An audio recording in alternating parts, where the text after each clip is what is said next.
Miarabantsika rehetra manaraka ny fandaharana question pour un champion. Andreo ny fandaharantsika dia manana zanam-pandaharana antsoina hoe question pour un cerf-volant.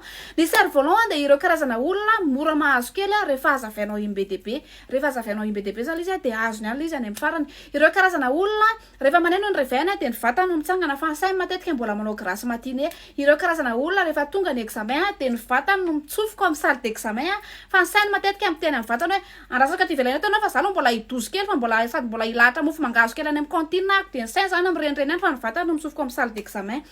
Ireo karazana olona matetika le afapo tamin'ny fiainana dia alohan zareo no mividy diplôma satria sady manahirana be koa le milahatra diplôma ery amin'ny office du bac ery fa bac diplôma anao raha zokiny alainao ohatra ireny tena hoe mangataka iny reny anao maka le diplôma eny amin'ny office du bac.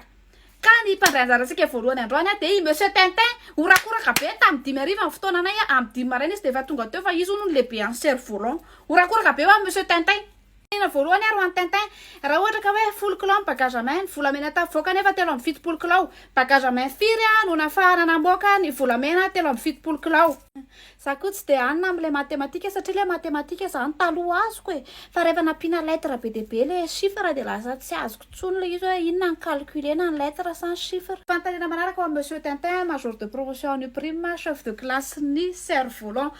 Raha ohatra ka hoe 3 kilao ny ordinateur portable ka apiko volamena 370 kilao ao anatiny firy ny totalin'ny bagage à main ako 3 kilos plus 73 kilos 3 dans ma tête 73 sur mes doigts. Doigt be dia be mihitsy ny ilaina amin'izany fa tokony hoe tsy mitondra an'ilay ordi fotsiny dia vita.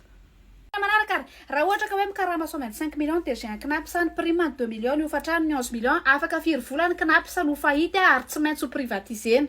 Izy koa tsika ito amin'ny Facebook ny diso satria itatsika kilalao mihitsy ny raharam-pirenena satria raha nataonareo tany ambany ondana zao ny cotisation knapp sans database bebeanareo dia mbola manana pension izy ohatran'ny zao. Zatra izay tsisy izay maharatsy azy monsieur Tintin antsoina koa hoe ngiarolety dia mety isy ny fanovana ny membre gouvernement raha sanatria ka tsy maintsy hanaraka ny 100 millions sy raiky remplace robot société ianao izy mety hasoranao kokoa dadan'ny Jemima sa dadan'ny Brian. Raha ohatra ka hoe tena tianareo le seporoporona amin'ny fiainana dia vidio dadan'ny Brian fa iny spécialité amin'ny resaka faseporom-piainana.